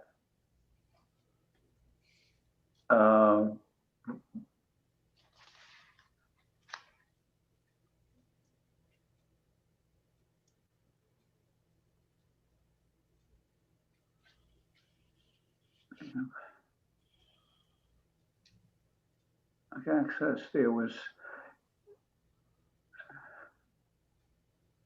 is an obligation. The right to maintain and repair shall mean the use by grantor of in-kind materials and colors applied with comparable workmanship, which was used in the original construction. The right to maintain and repair the exteriors and to replace fenestration shall not include the right to make changes in appearance, materials, color, and workmanship from that existing prior to the maintenance. So the question is if we are finding that these changes do make a change in the appearance of the buildings in any way. As for me, I find that the proposals for the windows to be appropriate, that the the question of the chimney is, for me, and personally, is kind of an inconsequential thing.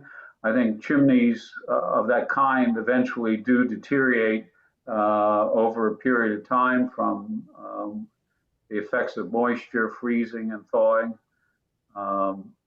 That eventually they have to be maintained in some fashion.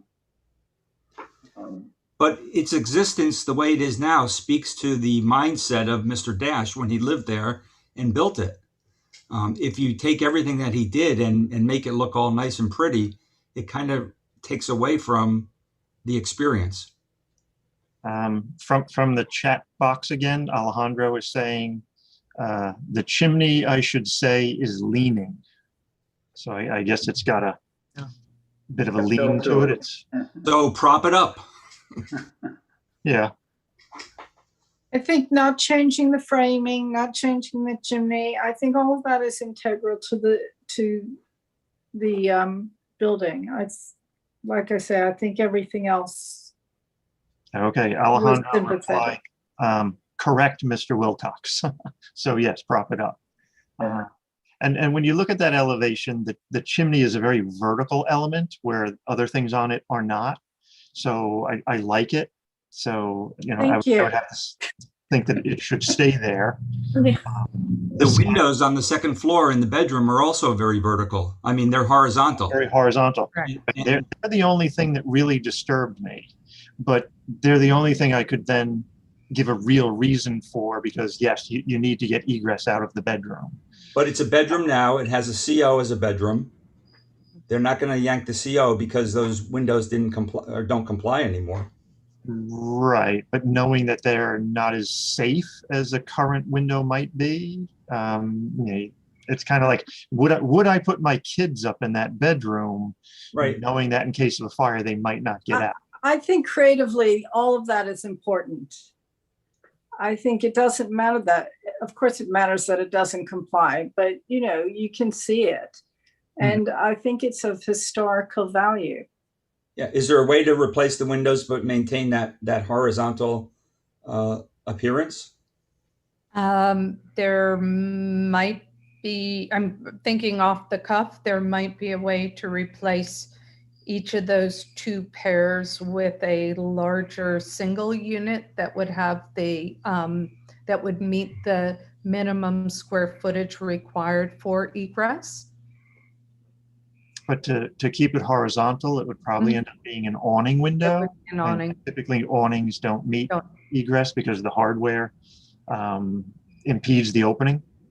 Thank you. Yeah. Yeah. So Are these windows start getting into replacing it, you're going to have to replace it with something that conforms. Yeah. Are these windows operable in any fashion now? I believe they're operable as pairs of casements where they're hinged left, right at each of those pairs. And you had said earlier that they're about about 50% of the required opening size? Yes, I mean, we need 5.7 square feet. Mm-hmm. The only other thing I can think of as we are parsing through this now is, might it be, if it, and I need to look into this, but if it might be possible to purchase pairs of casements, the outswing that do not have a center mull. So that when, sort of like a French casement, sure. yes, so that when the two are open, simultaneously, we'd have the larger area. I Mhm. don't know. Would the sill height meet the code then? Yes, that the sill height isn't the issue because it's such a low building and that space up there is so tight. I That's not. think that would be the perfect solution for it then, because it could stay that proportion and size, but operate, to act as an egress window. Okay. Well, so you're going to explore the possibility of finding a way to preserve the general look of what is there that would meet the egress requirements for the code. Yes. And in that case, we can continue this and have this as an item for our next meeting in July. Is that okay? And I think it's July 20th is our next meeting, and that one might be in person. The first one, we have not met personally in 18 months with each other. Wow. So, but you'll be alerted as to how to be in touch with us, if in fact we're going to be in touch. So, okay, if it's agreeable to my colleagues on the board, we'll postpone further consideration until the July board meeting. And That makes sense. see if we have some answers to those questions on the windows and anything else that might still be on our minds. So, okay, thank you very much, Kitty. I'm glad you got on. Apologies for the delay. Well, you made it. That's what counts. So, thanks a lot for all the information and explanation. That was very helpful. I'm not that adept at handling chat, so thank you, Bill, for providing the chat commentary from Alejandro. Okay. Well, he had one last comment here. Thank you very much for your time and consideration. Okay, so we'll see you next month. Excellent. Thank you. Okay, thank you. Good night, all. Good night. Thank you. Thank you. Okay, that brings us to the question of 360 Montauk Highway, the historic preservations issues, and perhaps the Stephanie, would you want to just recap that for us a little bit? Yeah, we received some commentary from, it was a constituent who also happens to be a legislative aide. There were concerns regarding this property due to overclearing and a large number of commercial vehicles going in and out of the property. It does host the former Tuttle Lawnmower Shop and a grave site. It was also the site of a wheelwright. I downloaded a little bit of information about it. It was it's identified as Historic Resource EP19, Eastport 19. It was the former Lewis S. Tuttle Wheelwright and Blacksmith Shop dating back to 1860. The property has the shop on it. It also has a house on it. The house was recently renovated or without any benefit of review. And the shop used to have a lot of woods behind it. It's been cleared essentially to the lot line. It's a very deep lot. It's been essentially cleared, probably 3/4 of it back there. And there's a lot of vehicles parked there during the day and a lot of materials moving in and out. There was mention of an old cemetery on this property that I'm not familiar with. David, I don't know if you know where this old cemetery is on the property. I'm hoping it's the far end. Yeah, I vaguely recall a cemetery being there, and recent conversations with some people suggest that there is a cemetery there. I don't know personally where it is. I looked at a variety of historic aerial photographs and tried to zoom in to see where it might be. I'm hoping it's on the far back corner because that's the only thing that hasn't been cleared yet.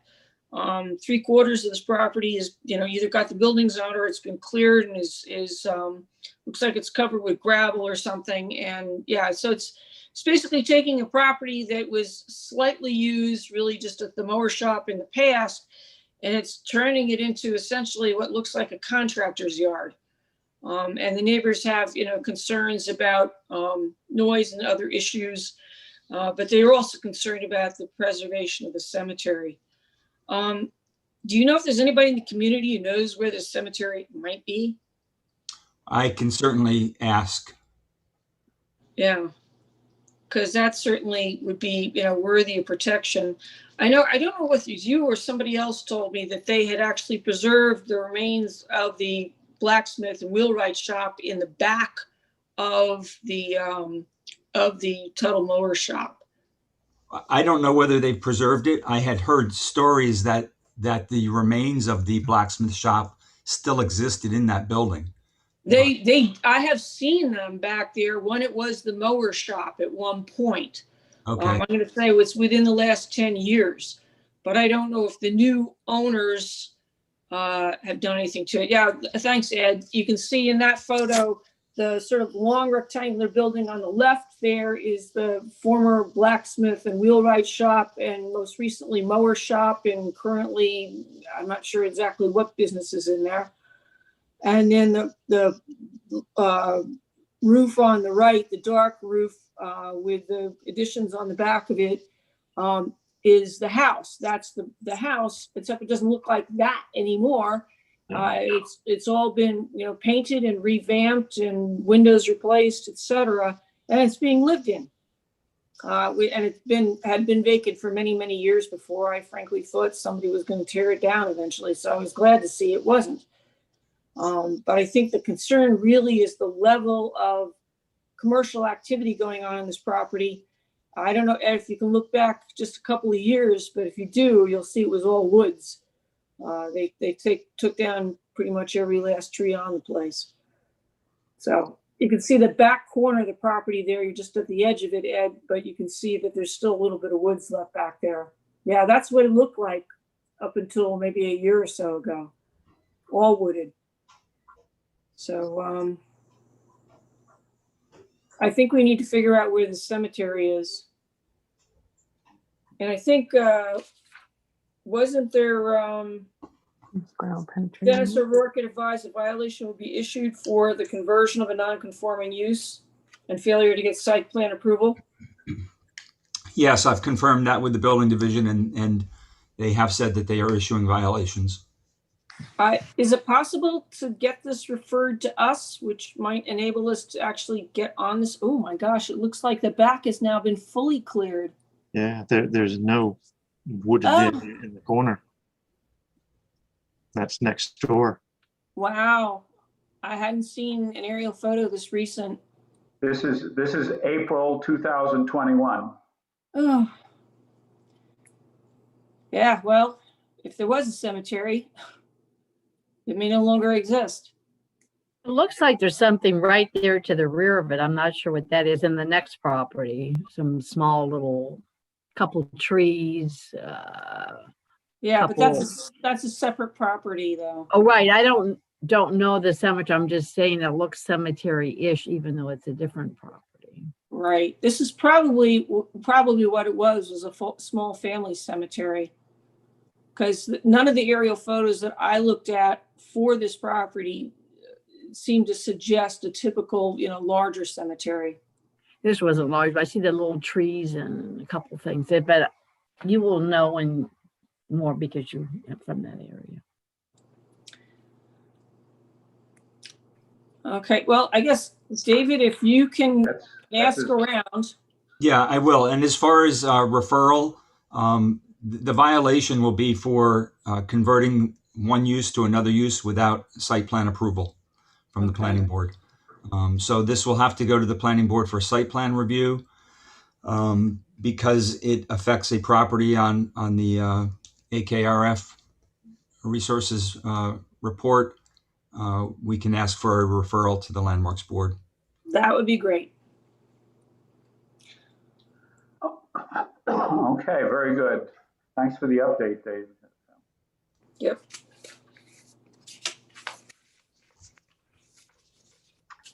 And 62 Red Creek Road. The former Girl Scout camp, Camp Tekawitha, has been referred to the town board, which I believe will refer to the planning department. The planning board for comments before it would consider to take any action. That is what's required by the code. Right, that's specified. Yeah. 149 South Country Road, I don't have any information on that, no added information. I know Susan has been trying to take the lead on, and thank you, Susan, trying to take the lead on 173 David's Lane, but I don't think there's any progress there. If I could have another month. Yeah, I didn't want to write right around before and after Memorial Day because I figured there are other projects going on, and since last week, and a reminder today, but if I could have another month, I'll follow up.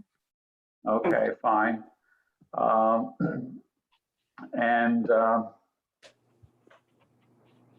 we have as well, then the Bridgehampton Historic District, there is nothing new to report on that. Hopefully, we'll be able to couple that interest there with the development of certified local government status. Have you heard any tidbits from the town attorney's office with respect to doing anything on that, David? No. Are you going to have a separate discussion on the CLG? Or Well, I thought, well, I was just going to bring it up. We can. so that's fine. All right. I just didn't know. Yeah. We forwarded the proposed amendments up to the town attorney's office. We asked them to take a look at it so that we could then meet with them and go over specifically any issues. I have not heard back, but it's probably time that I send another email and just prompt them to set up a meeting so we can discuss any issues that they have. Okay. All right. I know that it was a possibility that you would receive feedback, so that was just the. Haven't heard a word. Okay, good. Not so good, but now that we have that. Demolition and construction list update. I will get those together and updated as soon as all the responses come in and send them out before the next meeting, hopefully a week ahead or whatever, so you can get a chance to look at them. Okay. In progress. The next one, ZBA, repeats or no concern. Same with the planning board in general, the meetings I checked, except I would comment on public hearing on June 10th. One was the Loaves and Fishes, and we're aware of this one. Restaurants, there was a public hearing. It's 2252 Montauk. It's for a restaurant and for affordable housing and for apartments. So that was a public hearing June 10th, and also the Atlantic Golf Course at 1040 Scuttle Hole Road. They are doing some staff housing. neither one of them, I think from what until we received them from the planning board, directly affected the historic resource. So we haven't requested those yet because they're in progress, but I just make you aware of those. I think there was some comments in the paper from other people about the golf course, but my understanding is it will, except possibly the view, it doesn't affect the house to the back. That's all. Okay, you brought up the Atlantic Golf Course proposal. They're planning a 16-bedroom dormitory right on the roadside of. Do you have the address for that, Susan? Pardon? Do you have the address for the Atlantic Golf Course proposal? No, I don't have it. It's online, but no, I don't have that handy. Sorry. I can get it to you tomorrow. No, I just wanted to bring up, and because there's an issue here which I want to address with the board. I have it on my, I can share my screen. Okay, well, I have it. Oh, you want the address? I've got the address from our last meeting on Breeze Hill. Okay, well, I'll give you the address. 90, it's 1060 or 1020 1040 Scuttle Hole. It's Okay. 1040 Scuttle Hole. All right. That's it. So. And it does have a historic resource in back, but go ahead. Yeah, so let me share the screen here. Okay. So last week, or last month, we dealt with the Conklin House and subdivision. Conklin Haynes House and the subdivision, this property here. And they were, the proposal from the planning board was to have divided or separated off a lot so with enough area that they could build a new house right here. Now what the Atlantic Golf Course, which is located here and owns this property around Shorts Pond here, is proposing in this field here a dormitory. No, it's not there, Ed. Oh, It's the far. here? It's the far north corner. The far north corner. The far north corner on Scuttle Hole Road. It's on the road, so maybe you mean closer to the Well, where let that me- potato barn is. It's that little field just to the north of Shorts Pond. The little field to the north. The north is this way. Yeah. Okay. Then. This is Scuttle Hole Road. They're proposing, I believe, to put it right here. Okay. Then it's the south. Your cursor's not in the right place. It's the southeast corner, I guess. Okay, the southeast corner is right here. No. Is it where that little potato barn is? On No, Scuttle- no, it's not. The house isn't. Your cursor's not moving where you think it's moving, Ed. Okay, Down, go down, go down, go down. Over to your right. That's terrible place for it. They're on the corner. Your In cursor. this field where the wildflowers are? No, no, before? no. There you go, right there. Where? Yeah, Yeah. right there. That's Right. it. yeah, that's okay. And certainly it may block the view of the pond, among other things. In the comprehensive plan for Southampton Town, this whole road and landscape, so to speak, is described as one of the scenic areas that should be preserved Yep. for Southampton Town. the code that concerns the Landmarks Board has purposes for the Landmarks Board that says it should help preserve the scenic landscape of the town. So the question is, let me see if I can find it here.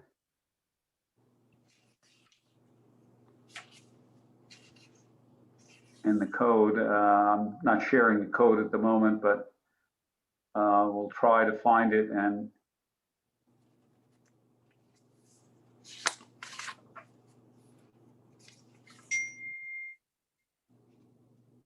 yes, okay, here it is. Let me just show you the code here where it says,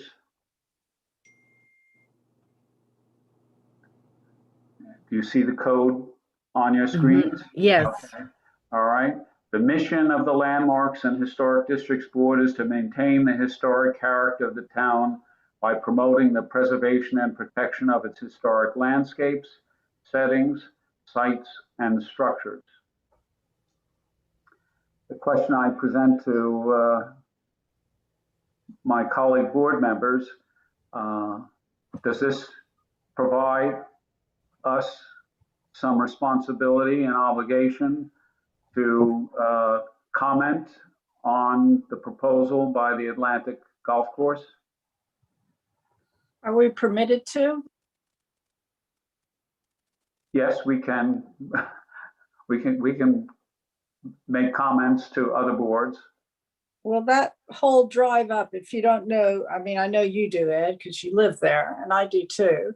That whole drive down Scuttle Hole up to the Atlantic is beautiful. Yes, And they it do is. wonderful, they plant that field beautifully, and it would be a terrible shame to lose it because there's two old houses in the back that have lovely drives up to them. And I think it would be a terrible shame to block that off. Would you like me to request referral? I can write them tomorrow and request that be sent to us. Yep. I'm in favor of you doing that, Susan. Okay, will do. My last, my last view of this proposal was that they had maybe closed the public hearing on this and had maybe a 30-day comment period. Is that something you can find out about or make certain, Susan?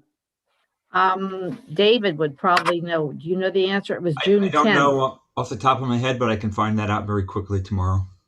Okay. I also well, think it'd be dangerous, not that I'm a traffic person, but there's no shoulders at all on that road. They go too quickly, and the less buildings that are close or anything that stops the view on the building isn't useful, on the road isn't useful.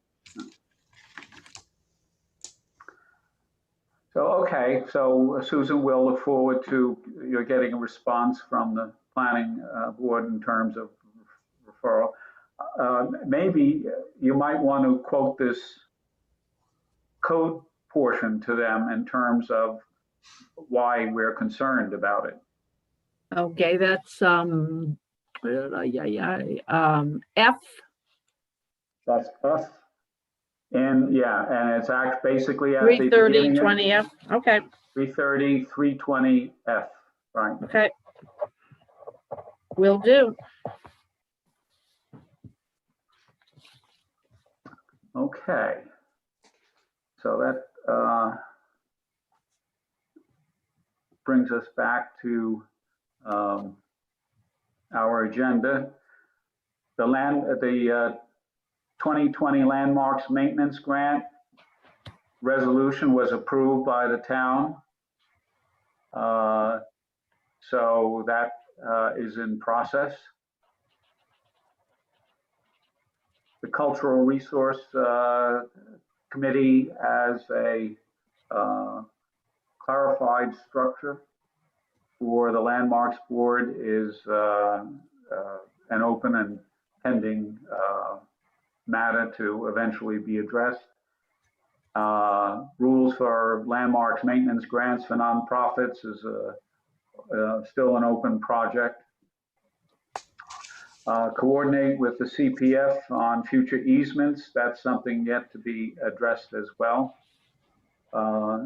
Certified local government status, we've already talked about. Any other public business that are on the minds of my colleagues? Yeah, I don't know. I kind of logged in late. Did we acknowledge that Amy was on the meeting and that she submitted a resume to the town board?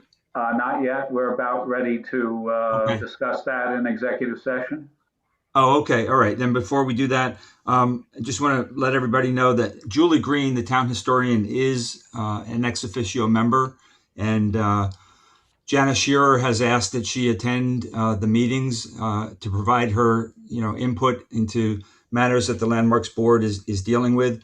Not necessarily every meeting, but certainly on meetings where her expertise would be valuable. And she would also like Julie to provide a quarterly or possibly monthly update on the activities of the town historian. So I've communicated that to Julie. She seems to be okay with that.